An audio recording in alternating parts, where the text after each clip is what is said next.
Who's your current favourite never played minor senior player at the moment? What a question. This is Conin's favourite thing. Do you not know that? No. Inspiring story. Yeah. Struck me as a 6 pints in question. No. That's your thing. That's my thing. I remember you put up an all-time 15, I think. Yeah, I need to actually update that. It's a real snapshot of man before he had a child and the time he had in his hands and now. Okay, that should be enough just. And if we lost some video, we'd have the audio, yeah? Okay, perfect. Okay, let's go. Hey, everyone. First time in 2 years, Republic of Ireland have beaten a team not called Gibraltar. You know, I felt good. Is the green jumper a conscious choice, Joe, or was it just... I can't say it's not, you know. Maybe it's a bit of that. Ronan Mullen here, hello. Hi, Joe. Conan Darty, hello to you. Hello, HH is at the wheel. Gary Breen incoming. We'll go over to Aidan Fitzmaurice in Helsinki. I had a thought on the way in. I haven't done one of these conversations where we've won in a long time. I realised I was institutionalised. I can do the Ireland have lost a football match chat in my sleep. I know the formula. It's like you come on, you do quick word on the performance, what went wrong. Then you do what was wrong with the tactics this time. Then you throw in but the players have to take some responsibility. 2-part, and you round it off with the 15-minute big picture finale. FAI a shambles, no academies, and you're out the door. You're done. I was like, what do we say here? Yeah, in some way the stuff in the pitch is irrelevant because it's all what's going on behind the scenes. But it's nice. Was it a great performance? No. Was it a great standard of game? No. Do we care? I don't think so. I think we're all a bit too beaten down to care. We don't have the luxury of picking holes in winning performances just yet. Yeah. We'll just take it. I think this is the first time since 2013 that Ireland have come from behind in a competitive match and won. 2012. 2012. They said it last night on the TV. I was going Kazakhstan, Noel King. It was Kazakhstan. They said that was 2012. Was that 13? Oh, I think it's 2013. Okay. Yeah. Over a decade. Yeah. You know, which is incredible. Like that. I think that's why maybe everything else, the analysis, the feeling throughout the first half of the first half, it's all overridden by like what Ireland have just done. Like that is a big win, and it's against a team who are supposed to be as good as us, which we normally don't really do well away from home. Yeah, because after the conversation on Tuesday with Dan McDonnell and Dion Fanning, Dan and I and Dion continued out in the kitchen, and they were a bit surprised at my conviction that things couldn't get any worse for this team. I was like, I'm optimistic because it just can't get much worse than it's been, and they were saying things can get a lot worse. And on 17 minutes when Nathan Collins made that mistake, I thought to myself, oh, geez, like maybe things are going to get so much worse than I even imagined possible. It was a sinking feeling. At halftime, I stood straight up and I drove across the road to the shop and I bought crisps and chocolate and Comfort 8. Preemptively. I was like, I'm not watching the halftime. I'm just going. And so I did. To illustrate just how beaten down we are as a nation, we got an email in from Rory. I'm a UCD student and I've been properly following this Ireland team largely as a season ticket holder since the second Mick McCarthy era. For God's sake. How grim. Imagine that's like the second Mick McCarthy era. Yeah. Onwards is your thing. I remember the Mick McCarthy days. Oh yeah. The second one. Oh no. The one the other way to Gibraltar one. Yeah. It's horrific. I watched last night's game in the UCD campus bar. Now, he does, for context, I mean, he does have a memory which predates the second Mick McCarthy era, or he'd be very advanced with his email. I was 10 for the Shane Long goal against Germany and Robbie Brady's winner against Italy, the latter of which sent me into tears of joy for the first time in my life. I guess as a 10-year-old, that's kind of maybe when you start crying, tears of joy. As we all know, going has been tough since then. In all my time as a fan, the Scotland game was the only time I had ever left the Aviva Stadium happy. He says of last night then, when Liam Scales scored the goal, the DJ interrupted karaoke. Karaoke was the main event in this bar. You know it's big if they interrupt karaoke. I was literally comfort eating in tears on the couch around this stage. They were having a better night regardless. What was the song, Rory? He didn't say. Email back. DJ interrupted karaoke to announce that Liam Scales was the first UCD alumnus to score for the national side. You just would have presumed a UCD graduate may have scored for the national side before, but I guess traditionally college education wasn't the done thing. You were over and over at a UK club from a young age. So the very first UCD graduate to score for Ireland last night, you saw it. That's cool. And they stopped karaoke, and we're going to go back now with Total Eclipse of the Heart. He says ABBA's Dancing Queen was aptly the next song. Okay. When Brady scored the winner, it was the first time in my life. There's a lot of firsts. This is a young man, and I think we can be cognizant of that. This is the first time in my life that I hugged a stranger. Pure jubilation. There's no real point to this email, just to say that in spite of how bad things are in this country for football, last night was one of the best nights of my life as an Irish sports fan. Get in. Loving the show and life in general, Rory. I kind of had a temptation to be old and cynical and haggard in response to Rory's mail, but no, Rory, you keep on loving life. You keep on hugging strangers every time we beat the 62nd best team in the world. Because life is going to get you eventually, but get out soon, Rory. 20 years are going to be going by, and you're going to be comforting on a couch having chocolate and crisps when Ireland are losing. So have at it. You're going to be reminiscing over the second coming of Mick McCarthy. Honestly, I wanted to do the same when you were going through that email, thinking, okay, we'll have a bit of fun here with Rory. But as you continued, I got goosebumps all over my body. It's nice. I think I'm a sap for this sort of stuff anyway. And whatever it is, wherever you're finding your joy, it's great that you're just finding it. And yeah, look, it does probably show how grim and how beaten down we have been as a nation. But at least Rory's finding some little green shoots now. Yeah, it was a hell of a night in UCD last night. I think in some ways, you alluded to it there, Joe, the performance wasn't great, but we got the win. But sometimes wins precipitate good mood, and good mood precipitates better performances. Does that make sense? Like on some level, it precipitates each other. So we have to start rolling the stone. We need some momentum for good performances to happen. I totally agree. Let's hear from our fearless new leader, Heimir Hallgrímsson, afterwards, talking to the media about the game generally. You probably saw that in the substitution that we wanted to go for the win. There were the moments in the game that Finland had the upper hand in the second half. It was kind of swinging a little bit, especially when they made their substitutions. They kind of had a 5-7 minute spell where they looked really fresh, and then it equaled out. But I think both coaches wanted to win and took chances, and at this time it fell for us. And Festi was strangely confident, arrogantly confident in front of one or two players, and just took them on. And brilliant run on the far post. And a good cross, and then we had lots of bodies in the box. I think that shows the will to go for the win. Festi Ebusele, strangely arrogant in front of one or two players, said Heimir Hallgrímsson, when one of those two players was Pookie in his current shape. I can see how 22-year-old Festi thought, you know what, I like the look of that gap there. But he did so well, and we'll talk to Gary Breen about it, I'm sure. The quality of the cross was excellent, not to mention Brady's touch and finish. So good. You have to agree with Hallgrímsson when he says, well, listen, we had players in the box. It says something that our right wing back crossed to our left wing back at that stage of the game. We were trying to win it. So it's just a fill-up for everybody, including Hallgrímsson, who was a little bit under the gun 2 and a bit games in to his reign. But Festi Ebusele, welcome to the bosom of our hearts, I think. What I loved about it is that he goes down into the corner, realises he has to come back out. Normally we just see this pattern, like get the ball back out there and we'll switch to play. But he just takes stock. He has a look, like you say, he sees Pookie. Talking about being strangely arrogant, the two Finland guys, Pookie and his teammate, the arrogance just to give Festi that space. Festi Ebusele's on the ball, waking up, and he just goes through them. You don't give him that sort of space. I think they were, and it's probably in general keeping with the standard of the game, unfortunately, I think they probably thought what you just said is that, well, look, the two of us are here, so you know what you're meant to do here, so knock it back. Yeah, be a good lad and knock it back. Yeah, don't. Let's keep this sensible. We're both at 1-1 here. Everyone's happy. You've got your 1-1 that you normally get. I suppose the other unusual aspect to last night was that we had some luck. You know? You think of the chance that fell to Glenn Kamara on the penalty spot, goal at his mercy, and he tries to curl it into the right-hand corner and contrives to send it high and wide. And Darren Maloney at that point said, well, in 62 appearances, he scored 2 goals. And I thought, no kidding.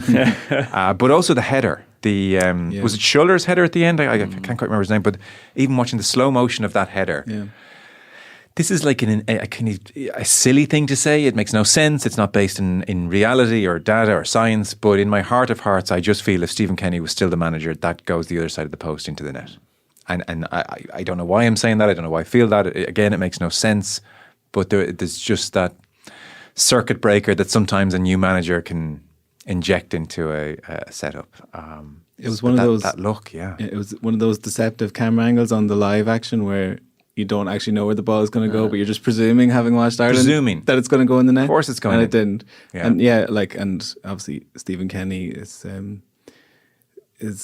associated with everything going forward, especially in the immediate term. But it always seems to be distilled into that Slovakia game at the very start of his tenure, and the bad luck in that game alone was like, come on, if we had known what was to come after, you would have been like, it's fairly typical.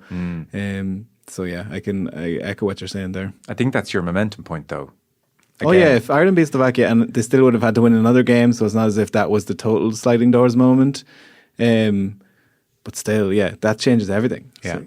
And I'm very conscious there's a huge degree of scoreboard journalism across the board here, like guilty of it ourselves. I mean, certainly the mood music in my various WhatsApp friend groups at 1-1 was, you know, a bit better in the second half for sure, and a bit more intensity, and had, you know, pockets of dominance, albeit in amongst the Kamara miss and the Schuller header. So a bit better, but still a sense of the standard of this game is average. We've been average, 1-1. Yeah. Goal transforms it. But scoreboard journalism counts for something as well, though, because, you know, you often hear managers, fans, whoever talking about, you know, well, if you had scored that, then it would have been different. Or if we didn't concede that, it would have been different. But you did, or you didn't score. And the difference is people who can get it done, people who can react to going behind, like we haven't done in over a decade. You know, that's the sort of adversity we haven't seen Ireland come through. If you go through the list of results, and it's very easy to go through like the wins because they're all just highlighted in green and they're very few, especially in competitive matches. It's usually 1-0, 2-0. It's usually when we get ahead and we hold on to it or we nick it at the end. It's rarely coming from behind and showing that bit of fortitude, which we did last night. So I think the scoreboard journalism is definitely meriting something there. Yeah, and in one-off performances, like Stephen Kenny might have said, our performances weren't great. We didn't get the rub of the green. And I think it's Bill Parcells, the American football coach, used to say, eventually you are what your record says you are. You know what I mean? After a big enough sample size, luck doesn't cover it, you know. So maybe we'll see. Again, Hallgrímsson's only a couple of games in here. But just to circle back to the Ebicelli point, I was saying yesterday about him needing, or Hallgrímsson needing to come in and like put some shape on this, or at least make a statement, like by circumstance and sometimes by decision. Ebicelli had to get a run last night because Doherty and Coleman weren't in the squad for different reasons, but he made a point of saying this is our window to try out new players in this position, and it couldn't have borne out fruits better, and his logic was justified. So I think that's something you can begin to point at, that he's making decisions. You can't be saying he's assigning them to other people. He put his neck on the line with that comment, and it bore fruit last night. So yeah, and when you think about it, I mean, not to sort of have a little dig at Matt Doherty, but the way Hallgrímsson's obviously looking at the squad, he probably is a good bit down the pecking order, where we were thinking if Seamus Coleman's not there, surely Doherty will be there, but he's playing Dara O'Shea there. He wants that extra centre back. Maybe that allows Robbie Brady a bit more freedom, and then he's got Ebicelli there in the wings ready to come on. He's got Seamus Coleman, but I don't think we should go without really sort of celebrating Robbie Brady as well, because I mean, my God, he got the assist and the goal, but he's got 10 goals now for Ireland. I think he's just taken over Roy Keane in the exact same amount of appearances, 67 appearances. He's moved into 15th in the all-time list, 1 behind James McLean, 4 behind Kevin Doyle, John Walters. And some of the goals he's gotten have been so clutch, like, you know, Bosnia, Italy, France, in Lyon, penalties. Like, you know, we're 0-0 against the host nation. Robbie Brady, he knew he was going to score that day. He's the one who got the last minute goal against Armenia to spare Stephen Kenny's blushes when we were 2-0 up and suddenly it was 2-2. Robbie Brady was the one who got the 91st minute goal. And now this one as well, another late winner for him. And I know some of the conversation is, you know, can he play left back? He's 32 now, he hasn't played left back all that often. But I actually just went through the last year comparing him to other left backs on FB Ref, and obviously, like, you'd expect him coming out on top in terms of shots and expected assists and expected goals. That's what he brings to the table anyway. But like, if you go through his tackles, this is compared to other fullbacks across the world. So per 90 tackles, 97 percentile, blocks 91 percentile, aerial duels 98 percentile. So he's actually performing really well defensively as well for Preston. So it's just an interesting sort of dynamic for somebody who's been so heroic for Ireland as well, but he actually is doing such a good shift. Well, now that you say it, I mean, Darragh O'Shea had his moments, obviously, on the right-hand side where winger went by him and he struggled here and there, certainly early on. Can't get too many times when Brady's played left back where a winger has taken him to the cleaners. He's tuned in, he's fit. And he and you heard him talking afterwards as well. Like, it means a lot to him, and that's not easy to find somebody who really just gets it. And even just when he was being interviewed on RTE afterwards, and just a little high five between him and Hallgrímsson. There's something to that as well, where you have a senior player like that, a manager now who suddenly, we're all heel turning now and be like, this is the guy, he's the one that's fixing it. But having the sort of approval there from Robbie Brady, who's been there and done it over 67 caps as well, I think that'll spread into the rest of the camp. Okay. Fitting moment to bring in Gary Breen, which we'll do. And also, by the way, Aidan Fitzmaurice from Helsinki. And then towards the end of the podcast, we're going to talk a little bit about Lee Carsley. He is getting it at the moment. It's all got a little bit ugly for him on the back of Greece beating England for the first time in their history 2-1 at Wembley. But let's talk a little bit more about Ireland, I think. Taxon. Collins has given away for Paulo. He was never going to miss from there. It's a huge mistake from the Republic of Ireland captain. It's awful. There's that far side, flicked on and in. Liam Scales with the first goal of Heimir Hallgrímsson's reign as Republic of Ireland manager. Ebosele backs himself. So well here is Ebosele. Decent delivery towards the far side, and there's a goal! Robbie Brady with his 10th international goal. All 3 points for the Republic of Ireland. It's a rare competitive win for the boys in green, and it's a first win at his third attempt for Heimir Hallgrímsson. It has finished. Finland 1, the Republic of Ireland 2. Happy to say Gary Breen is with us, and we're not talking about a defeat, Gary.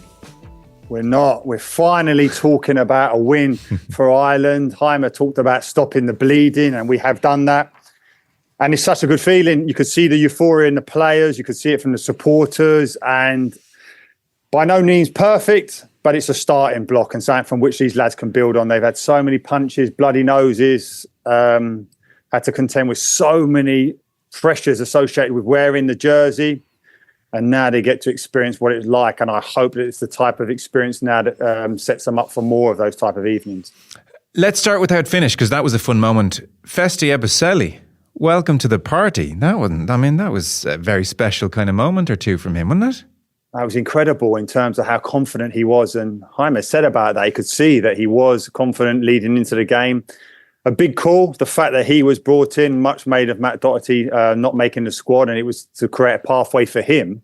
And then when you're on the bench, you've probably seen how the game's evolving, and you want someone to come on and recognise how they can impact. And he was just so positive. I mean, to take those two players on at that stage of a game, but then the quality of the cross with his so-called weaker foot, it was a brilliant, tantalising cross, coupled with the fact then that the touch by Brady was just sublime.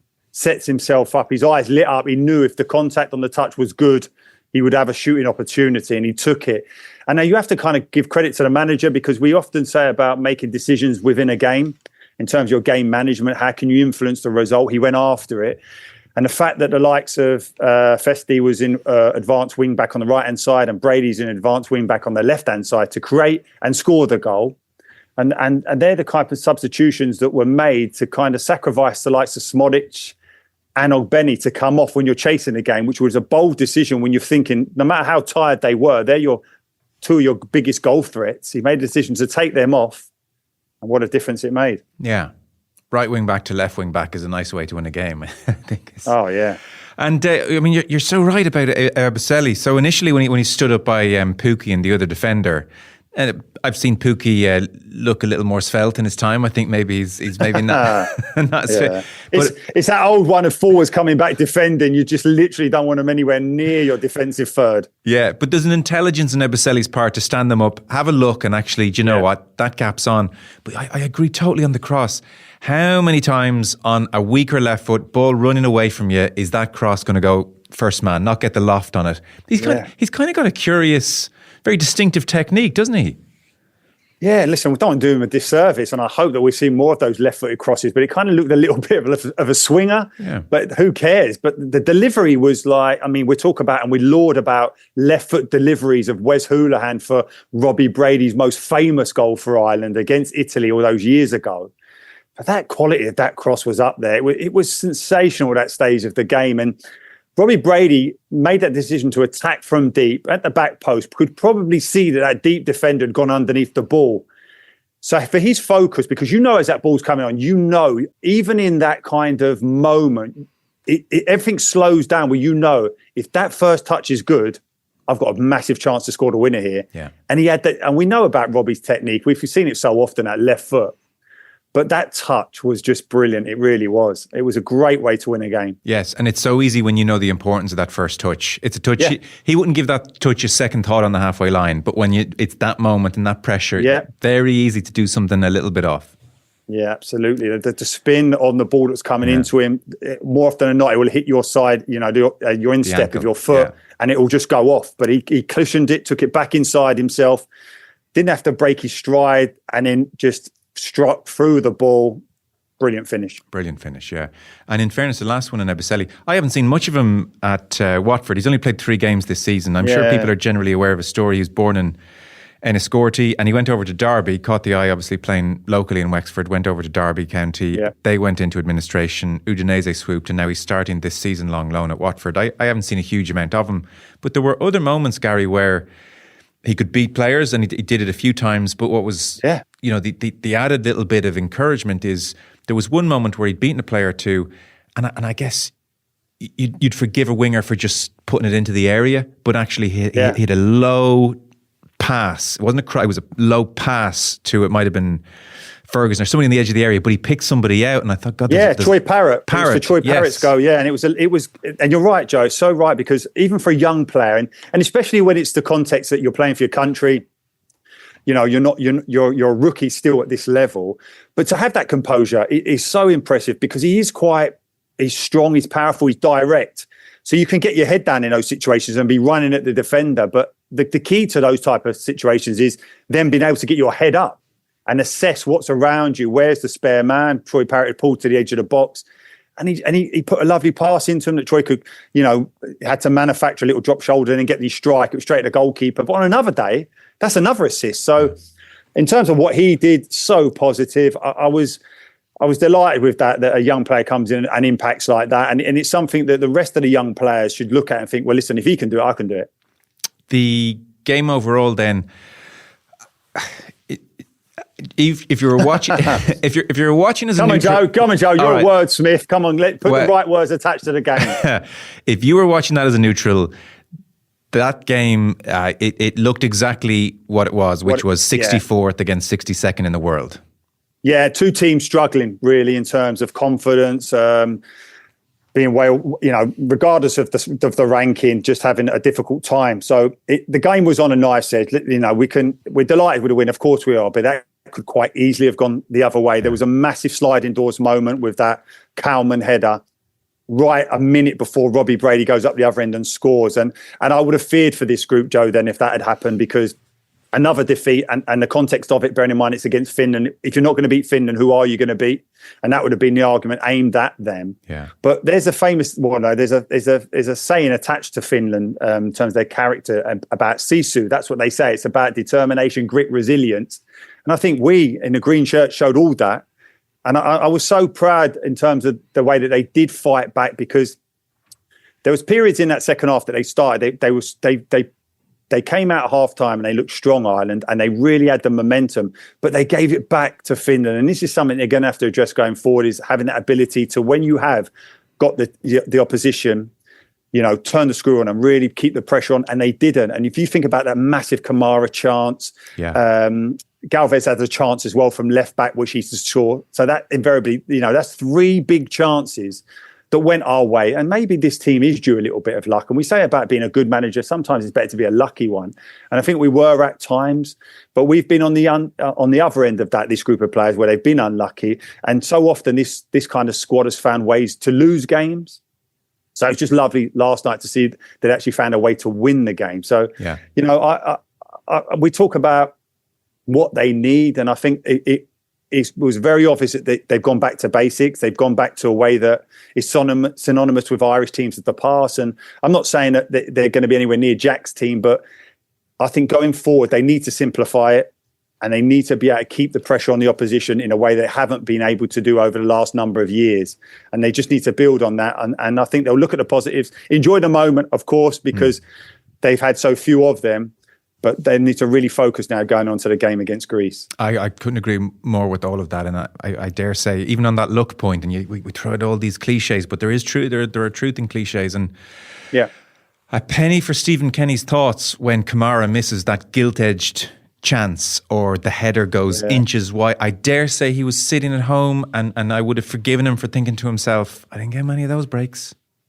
Yeah, no, exactly. And even if we go back to the Greece game, Joe, there are 3 really pivotal moments in that game, as comfortable as Greece were in beating us, but we had 3 massive chances, 2 for Alan Brown, 1 for Jason Knight, before the 60th minute. Now, if any of them goals go in, it changes the complexion of the game. Goals change games. You're talking about cliches. We know that. And it does. And it just creates pressure on the opposition that you've scored when you're on top. And too many times this Ireland team hasn't managed to do that. They did, in terms of even the first goal, started that second half so strongly. They were poor, Finland. They obviously are a team playing with a little confidence. The supporters, their own home supporters, were not particularly happy with them. But when the moments are happening, you have to take advantage. And it's a brilliant delivery by Brady, sensational header by Scales. I mean, the delivery is the type you dream of as a centre-back going up for those situations. But nevertheless, what a header. And then suddenly we're back in the game. And the whole complexion changes then. And you're right, Stephen Kenny would have had scenarios where he thought, well, we had big chances. We didn't take them. We didn't take them in the last game against Greece, but we took them last night. And as a result, we get the result.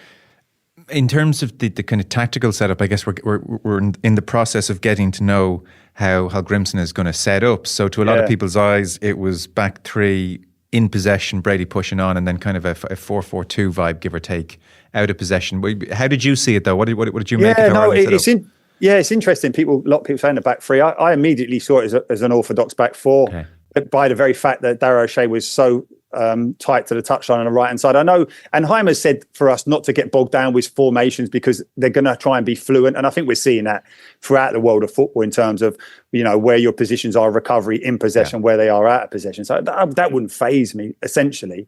But I did think there were some big calls because Heimer's talked about he wants to identify who's his best 11 and he's going to continue playing for them. He said that our results and the poor performances or the poor results that we've had over the years is because we changed the team too much. Well, he had some big changes in that call. It was interesting that like Aziz to come into midfield, so many different players coming in and, going forward, you're looking at his selections and you're thinking, okay, well, if you're not going to the games, you're picking these teams from Y-Scout that he's always watching him. He's obviously seen something that he can work with. So yeah, I think actually, sorry to interrupt, he had definitely said he had gone to a few games in England, and actually one of the games was to see Azaz in person recently. Yeah, well, I like Aziz. I think he's a quality player in terms of what he can give you. So it was a bold call. It really was in terms of how little time he'd have had on the training ground with him. But how did he do for you? How did he do for you, Gary? Yeah, I thought he was good. I think as a collective. Apart from maybe Robbie Brady and Kelleher in goal, I think the majority of the team can play better than what they did. Okay, I think as a collective, I was delighted with the result, but individually, I think performances will need to improve dramatically, and I do think those players are capable of better. You're right what you say about Azaz in terms of midfield. I think he's got good ball carrying ability. There's no doubt about that. Drops back into midfield, will thicken it up, can get us up the pitch. But even he and all the others, can play better than what they did last night. I genuinely believe that, and that bodes well for the future in my mind. Yes. So sorry, I took you in a diversion there. In general terms, you'd no problems with the way he set the team up?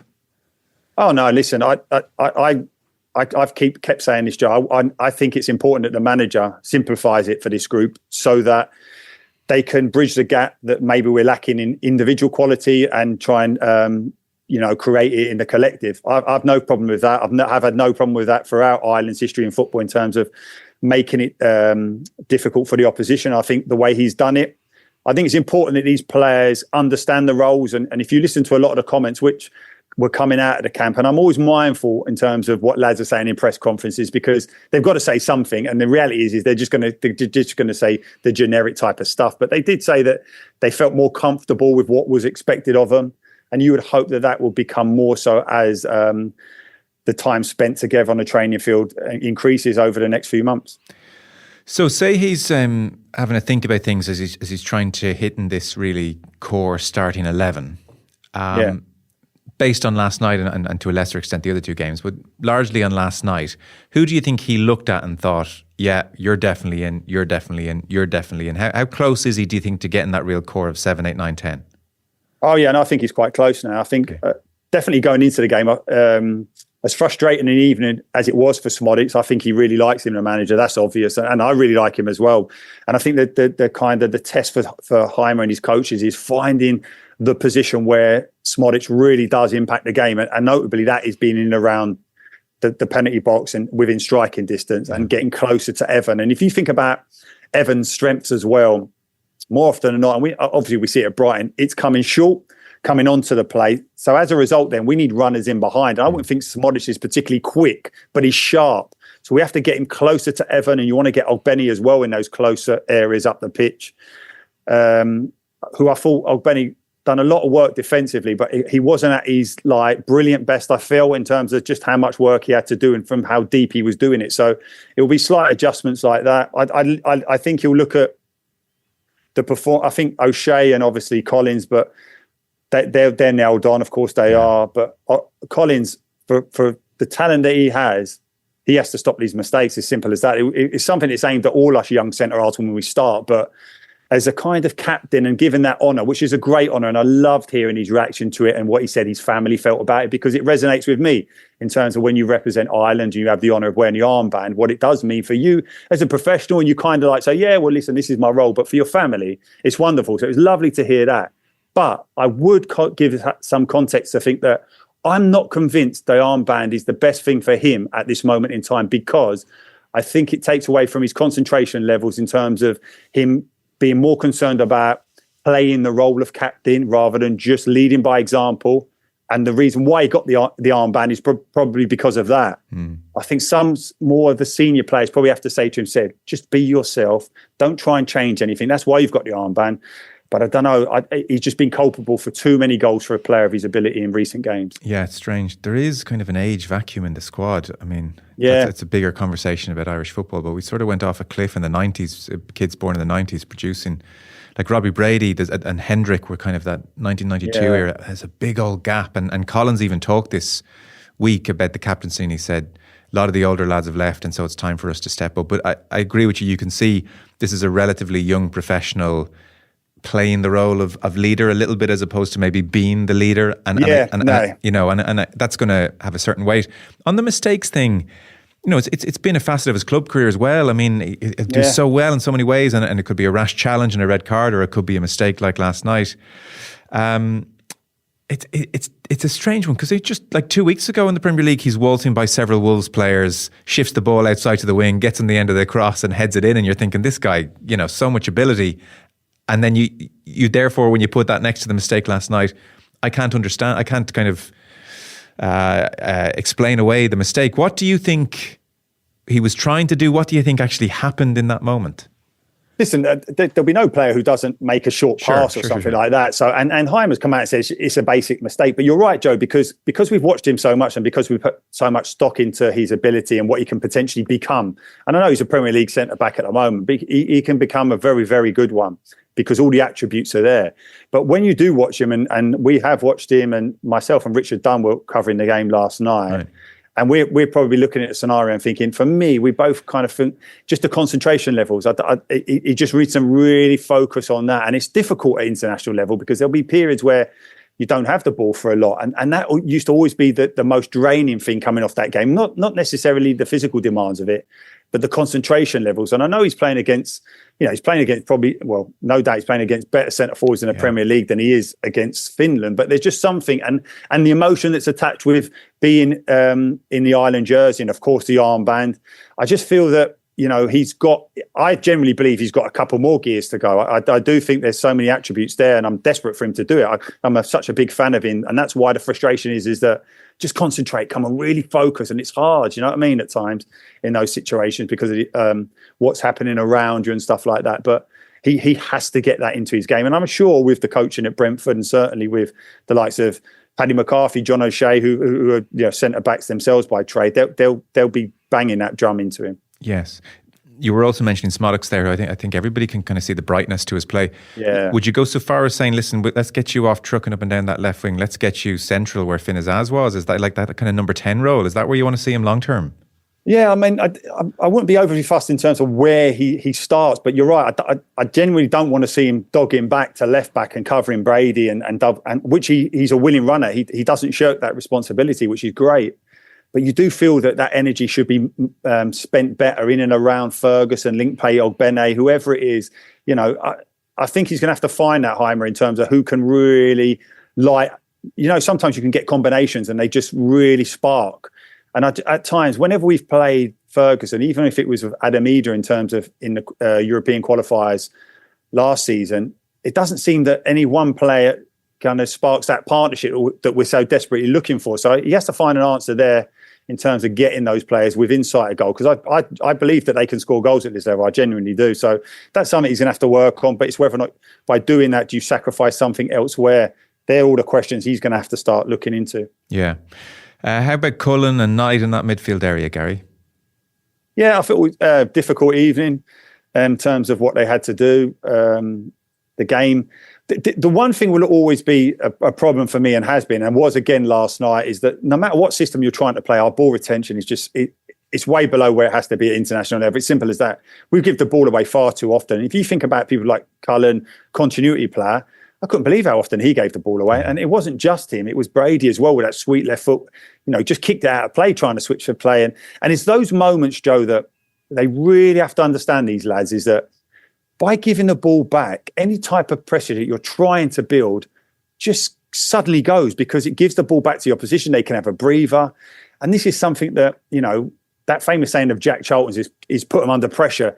And you have to do that. And you have to recognise that just by a loose pass takes that all away. Anything you were trying to build, and we had such momentum when we got that equalising goal into that second half. You're thinking, right, go on and win this game. But we didn't. I don't know whether or not in chasing the equaliser, the mentality was like, well, listen, we've got to go for it. Listen, let's just throw caution to the wind. Let's go after it. And then they got it. And then the mindset seemed to be like, oh, God, we better protect this. And they dropped a little bit deeper. Passes were a little bit looser. And then all of a sudden, the momentum's back with Finland. And you're thinking, this game's at risk now. When we look like we're going to win it, we look like we're going to lose it. So it's just little moments like that. And whoever is in that midfield, that is your biggest priority, is that you keep hold of that ball and you just don't give it away. Yeah, that is our perennial problem, though. I mean, I almost can't, maybe I'm beaten down. I just can't imagine a situation where our ball retention is really good. Yeah, but Joe, I think people kind of get carried away with this. Is it as if it's a fanciful notion that you're able to like flick balls around corners and great diags and brilliant. It's just basic passes that we're giving it away. It's not. I know. It's not even attempting like defense splitting passes. It's simple stuff. But we just, I mean, you'd look at some of the mistakes we make in possession across several years now, and you'd look at each individual mistake in isolation, and you'd say, well, listen, don't worry about that. That's just a really good player made a one-off silly mistake. Yeah. But actually, you are what you do. And we do that continuously, unfortunately. I don't know why, but we are that team. We do. Yeah, and it's like, and people can say, it's inexperienced, it's the rookie lads. No, it's not. It's our seasoned players. Seamus Coleman's as guilty as anyone is doing it. And you think about how good a player he is and how experienced he is. And you're right, it's a collective. It's something that has to be addressed. And I know we're going to play a bit more direct, but even in that game, Joe, you see the start where the ball goes out to Scales. He's got all the time in the world. He gets closed down. Yeah. It's a simple ball. And then when they did have time to just clip a ball up to Ferguson, who's a big lad. So it hasn't even got to be bang on. It just has to be in and around him. They were overhitting it by 10 yards, 15 yards over his head. And I'm thinking, how can we possibly build any type of momentum if you just can't clip an unopposed ball up to your centre forward, who's great at receiving it? So that low bar has to go considerably higher for us to go where we need to go. Yeah, I'll remain hopeful as opposed to expectant. So am I. How do you think Ferguson did in the context of 19-year-olds short on match fitness? Yeah, no, absolutely. I think you can see the quality is there. I don't doubt that one bit, but you're right in terms of you kind of get that confidence by playing games. It's as simple as that. And he needs to play more games. He also needs to get better service. He has to have people around him in a way that listen, I know he's playing every day and training every day with the lads at Brighton, but whenever he seems to play for Brighton, I know prior to his injury, there's great quality balls into him. There's runners he can off the back of him, which I think he needs, because if we have that threat in behind, when he then drops deep, he can get on the half turn and drive forward and do things. But yeah, I think it's a slow process, but I'll definitely take it as a bonus that he has got those minutes under his belt last night. Yeah. So before you go, a word on Athens Sunday. They beat England last night. They're a good team. There's obviously going to be there's obviously a tragic and emotional backdrop to Greek football at the moment. So there's going to be a minute's silence before the game. You can imagine the intensity that's going to be in that camp. That is going to be very, very different to what we saw last night. Yeah, I mean, so emotionally draining, and they kind of used that as a motivational tool last night in terms of what they were trying to do for their loved teammate as such, which was just awful news when that came through. The emotion aside, it was a brilliant performance by Greece. It really was, and they exploited how defensively poor England were. I couldn't believe how vulnerable England were on the transition. Lee Carsley tried to fit all these attacking players in, and that's all well and good going forward. But on counter-attacks, Greece just tore them apart. And people may well look at that result and think a late winner, was it backs to the wall stuff? No, it wasn't. They had so many opportunities, Greece. And that will be something that we'll have to look at, no doubt about that. The very fact that they beat us on the last 3 occasions. But do you know what, Joe? In terms of just how much it may well have taken out of them physically and emotionally, there's an opportunity for us kind of going there with confidence. Maybe the Greeks will be overconfident. I don't know on the back of the England result, but I don't go there with any real trepidation, real fear. I literally look at this as an opportunity for us to build on what was a brilliant away result, not necessarily a brilliant away performance, but at this stage it's about results in terms of trying to build a little bit of confidence amongst this squad, and hopefully now we'll see it in Greece. Yeah, well, I think we're going to talk Monday, and Damon Delaney will be with us as well, so we'll have a good final word on the on these 2 games. Just by the way, on Carsley, because I think we're all kind of looking with interest and hoping he does well. People wouldn't have seen the game necessarily because they were watching Ireland last night, but to let people know, he went with Cole Palmer as a 6 alongside Declan Rice, and then Saka and Gordon on the wings, and Foden and Bellingham ahead of Palmer and Rice in kind of false 9 type roles. Kane injured, Watkins came off the bench. Barney Ronay, for instance, on Twitter said something to the effect of manager picks team based on reading the internet and consequences are hilarious. And what he's getting at there is you just get all the best players on the pitch, which is what fans want, as opposed to kind of a balance to the team. It's funny with Carsley, if he had the job and he tried something like this in a Nations League campaign, I would have said, geez, no problem. Maybe Palmer, he's so bloody good, maybe he can do a 6, maybe this could work, try it. I just thought, when you're auditioning and there's already a degree in England of, well, who is this guy exactly? Just from a PR point of view, even if you think this is something you want to try when you get the job, no problem. Don't do anything silly. Don't do something that you can be ridiculed by an unfair media portrayal of what you've done. You know what I mean? This is just in the media. It's this guy. What's he thinking? Clearly, this is terrible. And look, the same guys pre-game may have been saying, "Oh, this is exciting," but of course, hindsight is perfect. I just thought, from a PR point of view, don't do something that gives them a stick to hit you with, and he's kind of done that here.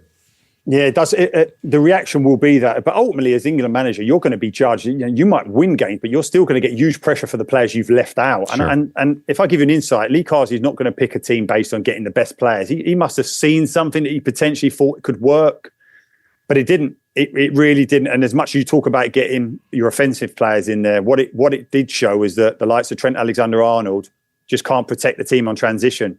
We was in that midfield area, and to a certain extent, Declan Rice as a deep line midfielder can't play on a half turn to get England playing the way that Gomez did. So these are lessons learned. So, and in the usual context, you'd be saying, okay, well, the manager's found out something valuable last night. Yeah. But we're not talking about that. The reaction will now be, tactically inept. The Greek manager took him on and exploited his lack of experience at this level. You know all the nonsense, Joe. We've seen it all before. But the reality will be, and people will say, well, maybe Southgate was right to be defensive with this team. I don't believe any of that. I still think Lee Carsley is a brilliant coach. I still think there's an opportunity there for him to bring that team forward. But as you quite rightly said, that is a dreadful result in terms of wanting to get the job and in terms of what the noise will be now surrounding that. You've got a flight to catch. Thank you so much. Let's chat Monday. Hopefully another good Irish result. Gary Breen, thank you. Thanks, mate.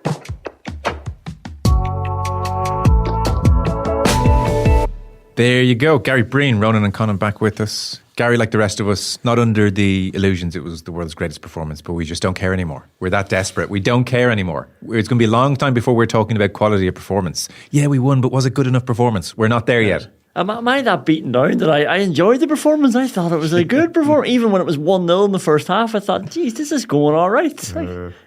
Yeah, and there's like sequences of possession where you're like, 3, 4, 5 passes. Yeah. I'm like, oh, wow. Yeah, Ferguson got the ball in the box at one stage. He didn't get a shot, but it was like, oh, look at that, we built up. Yeah. But you could see the unbridled emotion in the crowd. I thought that was a nice moment for those people who've traipsed around all corners of Europe following this team without many goals as much as wins. And it was a big release for them, Well, on that note, Heimir Hallgrímsson was talking about the crowd. He was saying, I've never experienced 1,000 travelling supporters before. He was kind of touched by the whole thing. So to get that stadium experience, to get what Heimir Hallgrímsson was saying in a bit more detail, and some of the players as well, happy to bring in Aidan Fitzmaurice of the Irish Independent, who's currently in Helsinki Airport. Aidan, hello. Hi, Joe. How's it going? I'm told it's a nice airport, actually. It's one of the best in Europe for that level of passengers. So they like they don't much boast about it in Finland, but they do like the fact that Helsinki Airport wins awards. Well, they can't boast about their football. What? We showed them. Exactly, and I think the emotion, I suppose, at half time. I mean, I think they were. You mentioned the crowd earlier on, and a lot of people have been asking me about the booing from the Ireland fans, which we saw at home last month and away, and I wouldn't say there was about 1,000 of them. I wouldn't say all Ireland fans were booing at halftime, but there was a cohort where it was gesticulations, there was fists being waved. They were unhappy with what they'd seen, and they were right, because the first half was very poor, an awful lot of mistakes, no real pattern to play.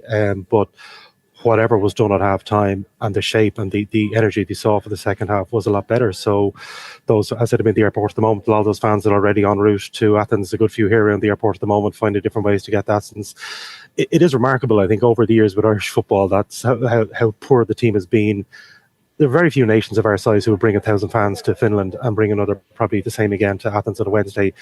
That's what Heimir said with Finland. They just wouldn't. Sorry, with Iceland, they just wouldn't have had that. I doubt the Finns had 1,000 fans here when they were here last month. So it is incredible. They got the rewards, and I think, as you said earlier, the level of performance. It was a win that mattered. A win was needed at all costs, and they got the win. I that had passed me by, the booing or the gesticulation at halftime. Obviously, maybe on the TV feed, I guess the Finnish crowd cheering was much louder. You would have been able to see the Irish fans directly. I guess that does speak to the frustration. We were sitting right beside them, but we could see it, and you could see that's why after some of it addressed to Robbie Brady, because again, Robbie didn't have a particularly good first half, and when Robbie ran over to the fans after scoring, it was one of those where you wonder, what's he going to do? Is he going to do the cupped ear gesture or whatever? But certainly there was. I think sometimes the team respond to does the crowd inspire the team, or does the team inspire the crowd? And really, I think, and Heimir mentioned this after that in the second half, they really did seem to be on the wavelength, and they urged them on. Those last tricky minutes when Finland were on top, had the chance that they missed, that they should have been 2-1 up. And then there really was a buzz about Festy, and I think the last time I saw that was James McLean, the early James McLean playing for Ireland, where he did seem to lift the crowd. The crowd who were there last night just really did seem to get some buzz off Festy, and he just thrived off it, and with this remarkable kind of symbiosis where the Irish crowd and the Irish team were really inspired by Festy, and Festy was magnificent. And watching celebrations at the end, the players are all down with the Irish fans. They all kind of took a step back and pushed Festy forward. For him to get the acclaim for his role in the goal. So nice. Yeah, it was remarkable, because it has been tough times watching Ireland over the last couple of years for those fans. So I was glad for them to get the reward, and especially for Festy, who hasn't really featured a lot recently, but didn't make squads, didn't make teams. I think he's been quite unhappy at his game time, which a lot of players are. But he got his rewards last night, and it answered the gamble of leaving out Matt Doherty. We may have found our right back. Yeah. Justifiably unhappy on the basis of how he played, maybe. Stay with us, Aidan. I just want to see what the boys think of that. God, I don't want us to turn into a nation of booers. It's the man's third game. I know they're booing the bigger picture and the team at large, but geez, you pays your money, you're allowed boo. But I don't love to hear that. As you mentioned in previous shows, I think there was maybe an overabundance of patience with the previous Stephen Kenny regime, that maybe we've kind of reached our limit with that. So we're more of a typically patient football fandom, I would say, that maybe the mechanics behind the scenes haven't always been so patient, but I think we tend to get behind our managers, and all of a sudden that felt like a make or break game last night, so it was a big result. Yeah, big, really big for Hallgrímsson, Aidan. He needed, just because of the atmosphere, the appointment process, 2 years where we've only beaten Gibraltar. This guy had not been given much of a honeymoon, no real credit in the bank. It feels big for him. Do you sense, I know you caught a bit of his press conference, did you sense that in his body language or his demeanour, that he knew that this was a very big night for him?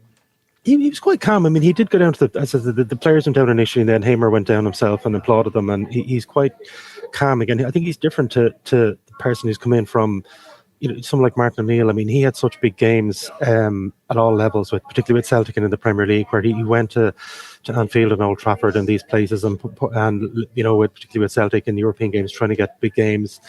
In Ibrox at least twice a season. Heimir probably hasn't really had that level of... I think he has referenced the level of expectation. He just wasn't ready for the level of interest in him and in the team. And I think one thing he's dealing with is, I suppose for all managers, you're being at all levels, and GA, everything else. One of the first questions to the manager is, well, what do you think of what X said, whether it's Pat Spillane or Joe Brawley, or in this case, Brian Kerr and Richard Dunn. And he has kind of said, look, he's living in Ireland, but he's not reading social media, he's not reading the papers. But I think there was criticism, and even Richard Dunn saying before the game that if they lost this one, that the pressure was already on. And, Richard Dunn touting John, that this was a chance for John O'Shea, which I'm not certainly sure. If Heimir falls, John O'Shea is possibly guilty by association, because he's been around now for a couple of camps. But I'm sorry to interrupt you, you're like on the beat such a long time. What do you make of this atmosphere? It's like we're becoming a little bit impatient here, no? Yeah, I was surprised so early, and maybe that's because, as was early, because there was so much patience for Kenny, and Kenny was different because it was just a mad time that there was COVID, home, nobody travelling to games played in empty stadiums, players couldn't meet. That first year, 2 years of Stephen Kenny's reign was just unprecedented in international football, and we were all removed from it, because you're in the Viva with 50 people there. You're in Ireland. We're going to Slovakia for that playoff with no fans, so it was different. But there was patience for Kenny. But I think that this time, to me, I think it was unfair on Heimir. I think the focus should have been the FAI. The process was flawed, and giving him and complaining about not having time in the September window. He didn't have time because he wasn't there in March and June, and that's on the FAI for this process of long drawn out process of waiting for Heimir, saying which again it remains to be seen. That he was their man all along, and they're waiting for it. But I think he's been quite clever, and he said he got a lot of criticism for his manner is to. And he's backed it up. He says he watches games on Scout. He doesn't believe in going to games every weekend, whereas Brian Kerr was the opposite. Brian Kerr famously went to 3 games in one day when he was Ireland manager in England, hopping around motorways and train stations and airports in the UK. Heimir has I think he's just a bit more chilled. He just relaxed and said, well, this is how we do things. And if other managers want to do that, if they want to go to whatever, Burnley at 11:30 and then hop in a car and be in Anfield for 3 p.m. and then get to Ewood Park for 7 p.m., let them at it. But I think he's quite calm, and because he's been there, and I think he is adjusting to a lot of things, the level of expectation. he's impressed me in this camp. I think what the calls he's made, it was a big call to leave out Matt Doherty. You're leaving yourself open to criticisms there from former players, recently retired, who will go that Doherty's been a loyal servant in doing that. Even in the selection, I think we're all of us, we pick our probable team. I don't think anybody had Fitzmaurice in our probable team. I think he is willing to react to things. He didn't just pick the same players again, the same squad again. The call last night, I think he will learn from it. And learning, I think one of the lessons for me last night is that Darragh O'Shea is not a right back. I think Darragh had a tough time, particularly in the first half. He's beaten for saves. I know this is being critical after a win, but I think you need to learn from the wins. To me, it's been a bit of a problem because, Heimir has said Seamus and Coleman and Matt Doherty won't be around forever. Festy probably hadn't convinced a lot of people. But to me, that's the lesson from last night, is that maybe, we need to get Darragh O'Shea into the centre of that defence and trust Festy to play right back. But he's a clever guy. He's not wedded to his beliefs. He was willing to make those calls, and that's a big call. Leaving out Matt Doherty is a big call. Yeah. Leaving out Troy Parrott was a call. I think Troy might start. I think the next one now, I think, will be what he does with Evan Ferguson for Sunday. He was asked after, will he be fit to start? That's going to be a big call. I think Evan looked quite laboured. He looked like somebody who isn't fully fit, who hasn't had much game time. I thought Evan just seemed to have a very frustrating night. I spent a lot of the night watching him, and just things weren't falling for him. Shots, maybe Evan just needs a game. We have to remember Evan Ferguson, the guy who had serious surgery on his ankle only in April. So Evan needs to run a game. So I would think it would make sense, for example, possibly to give Evan a break from the starting 11 in Athens and give Troy a run, or Alameda, and then give Evan 20 minutes off the bench. But he's a clever guy, Heimir, and he is learning, and that's what I like about him. He's not just wedded. I think certain other managers would have had Matt Doherty and Alan Brown. The easy thing to do would have been to have Matt Doherty and Alan Brown in the squad. He didn't do that, and I like the fact that he's done that. The way you're talking there, Aidan, it reminds me of something that I thought of last night watching the match, where it was just this novel collection of players, and it was something fun about that. It's like, I haven't seen these guys play together. Do you think that's coming from Heimir basically being parachuted in as, for the want of a better word, an outsider? He's not coming with biases. He doesn't have any baggage. He doesn't have any loyalties, or he doesn't have any preconceptions about players. He's actually just looking at WeScout, like you say, thinking who would be the best player for me in these positions, and then he just throws them together. Is there something nice about that? It is, and he's looked at it. That's why we're wondering. It's essentially the same squad with one or two, and again, different changes. I mean, Fitzmaurice didn't make the last squad. He wasn't good enough to be in the squad last time, and then he's in the team. So he's willing to make those calls. But I think he knows now what he has. We asked him at one of the press conferences with his squad announcement, was there, given that the last window was so poor, was there anybody who you felt was close? I mean, names were in my mind were someone like Gavin Molloy, who's been playing very well for Aberdeen in the SPL, that maybe someone like him could he break in. And the only name he mentioned really was Colin Coventry, who's been on the squad before, been in the senior squad, been around the scene for a while. So it's not as if there's a list of 5 or 6 players who are kind of just about ready to come in and are going to pop in. This is what we have. He will deal with whatever he has. So he knows what he has. He may dip into 21s. I think if the 21s didn't have a qualifier of their own, he may have chosen one or two of those. Maybe they might come in, as the campaign drags on. But we'll see. This is what he has. But making the most of the tools he has. Okay. Just the last one. I know you were down and you heard from some of the players. Strikes me they've really not done, a lot of these guys, many media duties after winning. So must have been kind of nice for them to be asked questions. Why did it go wrong again today? It was, and to admit as well that the first half wasn't great. That it's not perfect. It is an understanding that it's about the result. I think there was a temptation not to go back being critical of Stephen Kenny, but one of the things I was critical of Stephen Kenny for was constantly praising the performances in defeats. Stephen Kenny often referenced the performance in Slovakia, the Euro playoff that we lost, the performance against Serbia. That good. Stephen Kenny talked up performances, when to me he should have been talking up results. I think that did change later on. I think that penny did drop with Stephen Kenny later on. I think they realise now that the result is all that matters. And Trapattoni was great for this. He would often tell the players, if you want a performance, go to La Scala. If you want a result, that's what football is for. And to take that, they needed that. And these players haven't had the winning experience. A lot of revisionism, not even going back to the Charlton years, but even I think a couple of days ago was the anniversary of the win in Wales under Martin O'Neill, when again didn't play particularly well. It wasn't great football. I was at the game, but we beat Wales 1-0 on the break. That those moments where nobody cared that night. The Irish fans in Cardiff that night didn't care one bit how the team played. They got a 1-0 win.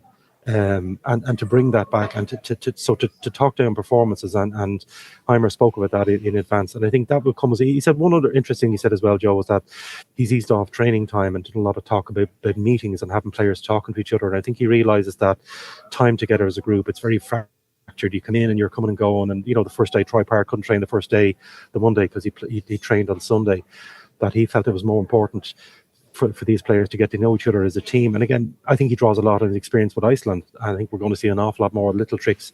How did he play a part? He was a manager initially. He was assistant and then co-manager and then manager in his own right. But drawing on things from Iceland, how do you do that? And maybe, again, he's doing it his own way. So it's not a case of flogging them doing 3 hour. One of the criticisms of the June camp, for example, was that players looked tired because they'd done too much work. They were doing too long in the training session. Heimer seems to, I think he's learned from that. He's gone the other way, that maybe we're better off. These guys, they're fully fit, they're professionals, they know what they're doing. Maybe we're better off just having meetings and players hanging around the hotel together and getting to know. I don't know what they're doing in the hotel. Are they playing table tennis? Are they sitting around? Are they drinking coffee?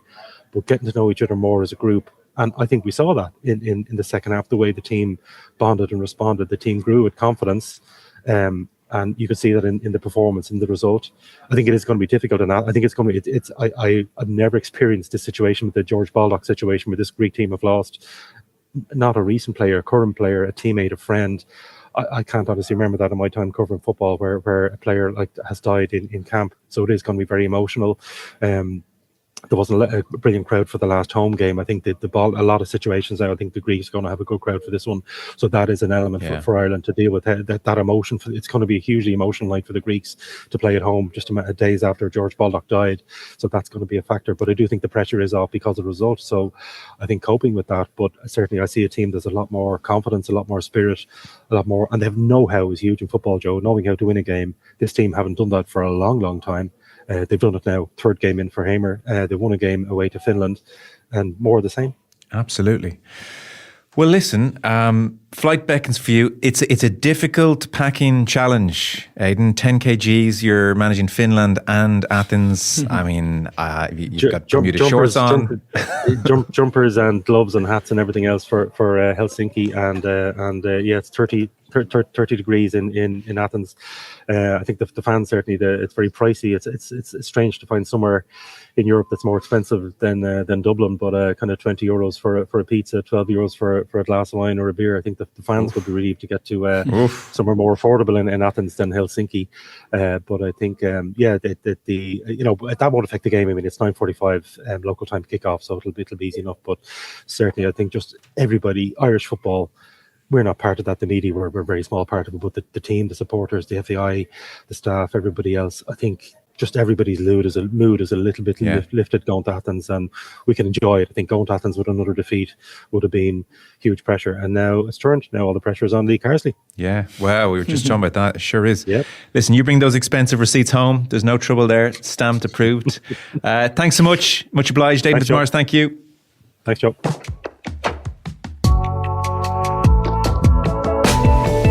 Aidan Fitzmaurice in Helsinki. Will they all get colds? I think all the journalists and fans, that you go from Ireland to Helsinki weather, then to Greek weather, back to Irish weather. I just think there's too much going on there for your system. You're just going to catch a chill somewhere. Yeah, it's a mess. It's an interesting scheduling by UEFA in general, but like, to give them some credit, these would normally be friendly games. Like, so we would have been playing Finland in a friendly last night. There does seem to be a bit more, like, something about this result. Like, it is a competitive game in a competition that didn't exist a couple of years ago, but at the same time, it does give us maybe a momentum that we wouldn't have had from just a routine friendly win. Huge credit to UEFA. They've actually, reasonably quickly, in terms of how these things tend to move, they've accepted that friendlies died somewhere during the Sven-Goran Eriksson era, 11 substitutions, half time, and so they've responded. Like, it's what a blot in the landscape they were, and now we have something very decent. It's great. Joe, I don't think UEFA get enough love. So I just thought it was worth me pointing out that they get a hard time for what they've done to the Champions League, but the Nations League is not bad. I tell you who's not getting love. So Lee Carsley's England won, Greece 2 at Wembley. England have lost to Greece for the first time in their history. This is, of course, in our group. We'd be vaguely interested anyway, but of course the Lee Carsley thing we're watching with a degree of interest. I alluded to it with Gary. He picked a very attacking lineup. Cole Palmer and Declan Rice as the sixes, and then it was Foden behind Bellingham. Bellingham behind Foden. One a false 9, one a 10, but the two boys there ahead of Palmer and Rice, and Saka and Anthony Gordon on the wings. Kane injured ahead of this game. Watkins was on the bench. He came off the bench. I made the point to Gary, and I just feel it all the more. This was just a really inexperienced thing to do if he is in any way interested in the job. It's where you needed a Bobby Robson type figure to say to him, son, I know the English media, do not do something which can give them an opportunity to go after you. And it struck me, the Guardian headline on the match report, Barney Renee's match report, was a weird attempt to reinvent. Turned out to be tactical backfire. But the headline was a weird attempt to reinvent. And you just don't want any weirdness. Like you're still in the dating stage. Like rule one is just nothing weird. If you cut your toenails over the kitchen sink, that's fine. Yeah. You save that for married life. You don't do it early on in the courting period. And so he's done that, and that was really inexperienced. And now he's been portrayed in like the Guardian, who aren't necessarily, the pointed edge of how the media are going to treat him. And it's been called weird. And so he's probably killed any chance of him getting the job. Whereas if Watkins had played and it was a more orthodox formation and maybe, things had just gone badly for them, it's not necessarily a disaster.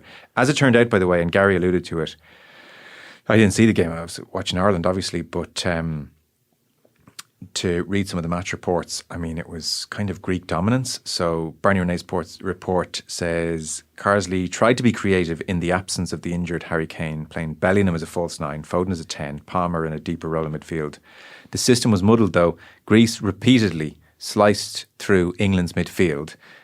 Greece actually had 3 goals disallowed for offside, and they scored what Renee calls a late undeserved equaliser from Jude Bellingham, and then Greece still went on and got the winner. So this was no smash and grab. This was your midfield plan completely cut open, and it's difficult for him now. It's like the Ireland midfield in that playoff against Denmark, when they were behind at half time and O'Neill just ripped the whole engine room out just in an attempt to go for it. But the setup is weird. It is, we all want to see these amazing players on, and we often wonder, should managers be more attacking? Like, this definitely just went too far to the other end of the spectrum. It was like you're playing PlayStation, you're playing FIFA, and you're just loading your team with all these players, and you want to fit them in somewhere because it's enjoyable to play with them. I liked your point, about maybe it was worth trying Cole Palmer in midfield.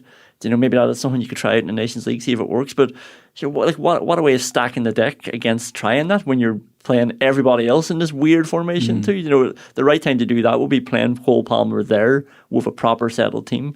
It's almost like a trial game. You get a chance to impress, but then you're playing with this mismatch of players. And it's not outlandish. Even just funny on Match of the Day just the other week, by a coincidence, I'm not saying that Lee Carsley took the idea from Gary Lineker, but they were talking about Palmer when he'd scored the 4 goals, and they were making the point he's so versatile, can play it, right hand side, probably left hand side, through the middle, he can do whatever you want.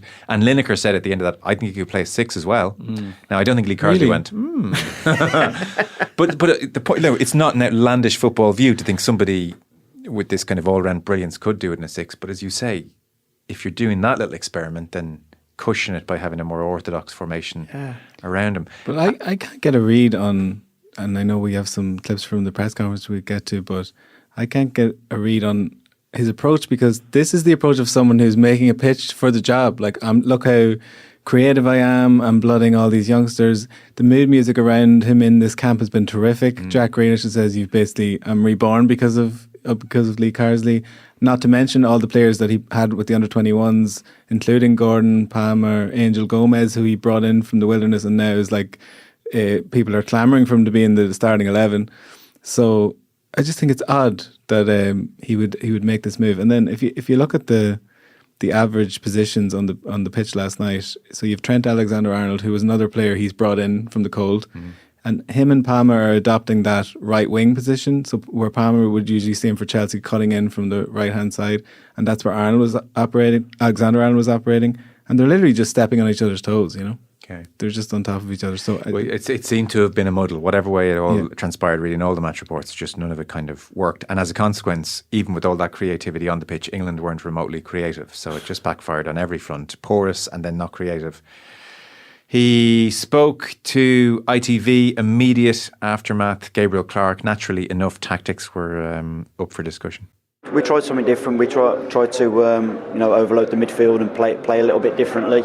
It's something that we tried for 20 minutes yesterday.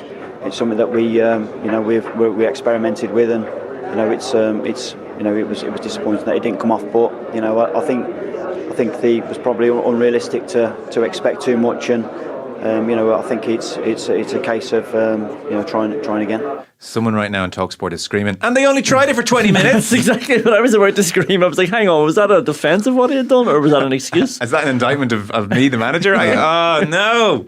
No, because I read the headline, and it's like the pull quote from every newspaper is this. We only tried it for 20 minutes. It's like, he didn't say that, and he didn't say it on TV. And oh my God, see, it's just open to ridicule. Yeah. And they will ridicule you. I mean, it still is a tricky position. You think last month's campaign, the English managerial job is a tricky position. Last month's window will not sing anthem nonsense. Oh, yeah. In a way that Gareth Southgate made the job look somehow doable again.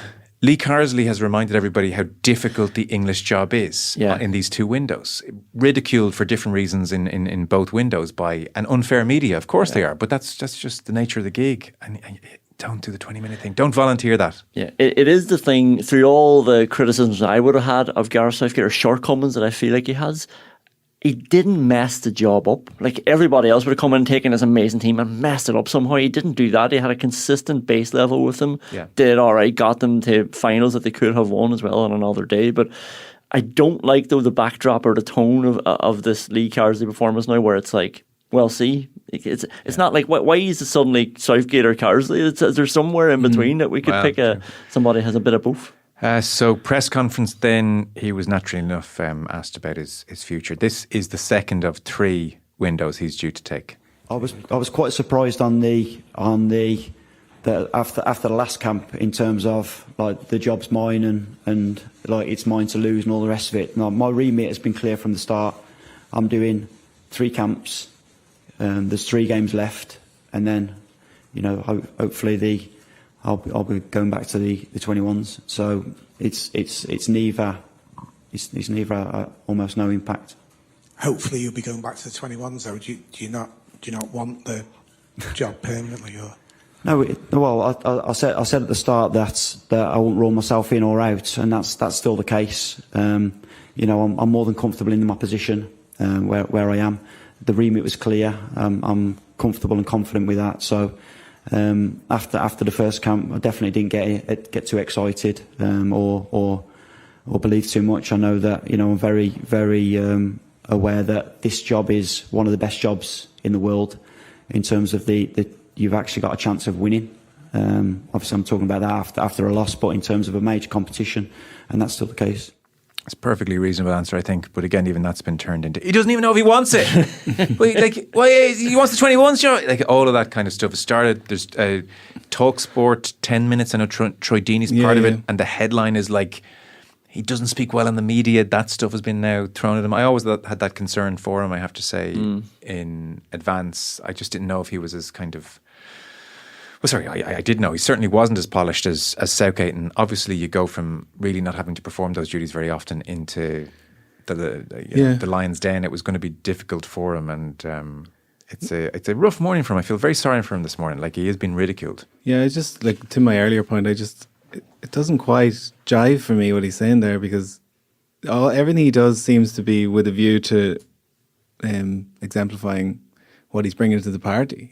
He's not really setting the table for the next manager by playing this quite outlandish formation. You know what I mean? Well, I don't see Eddie Howe coming in and playing Palmer as a number 6. But maybe he's done the next manager has done a bit of a service in that. It's like, well, I know that doesn't work. That's true. But yeah, it's like, and then he's obviously taking into account what the public are saying, because during the Euros it was, we want Palmer and we want Gordon in, but not as well. Instead, he's playing. Barney Renee had the line, he's tried to come in and be the new fun stepdad. No, but I was willing him, like, for all that I would have preferred him to be taking on the Ireland job. It's kind of willing him to do well because, it's kind of his new age approach and sort of trying to bring a group together in a way, like almost developing. Southgate was obsessed with culture to the detriment of tactics. Seemed Carsley, by all accounts, the way the players talk about him, can mesh those very well. And I was kind of willing him to succeed, but it's not looking good. It's possibly done now. Fellas, we're done. It's a Friday. We're here. End of week 2. Far less tired than I was at the end of week 1. Remember we had a little debrief. That feels like 6 months ago. That's a sugar rush from the chocolate last night, Joe, I think. So let's see how Ireland do on Sunday then. Well, listen, be under no illusions. It's going to be grim as hell on Monday, I think. Like that atmosphere in Athens, the dreadful, untimely passing of George Baldock, minute silence, big crowd now going, as Aidan Fitzmaurice said. There is not a chance in hell those Greek players have any intention of not putting in a hell of a performance on Sunday. So I think it's going to be sticky, and we'll be talking about that on Monday. Damien Delaney and Gary Breen will be with us. What else are we doing? Oh, there's Leinster-Munster, obviously, on Saturday. The rugby, Ulster-Connacht. Joe Canning coming up next Joe week. Canning in studio Tuesday. Yeah. So we might talk about the rugby in more depth on Wednesday. I suspect we'll do a Republic of Ireland debrief podcast Monday. Also not the Monday panel. It's We're back to the drawing board of it. Name. Tuesday, Joe Canning. Wednesday, we'll do some rugby. It's kind of the gist of the plan. And then the following weekend is Railway Cup Rebirth. It's the Railway Cup Rebirth. And also the new rules thingy, but the Railway Cup We're going to go big on Railway Cup then on the following Monday. Yeah, okay. Fellas, another fine week. Conan, pleasure. Likewise. Ronan, welcome. It's good to be back, Joe. Yeah, okay. We'll talk to you Monday.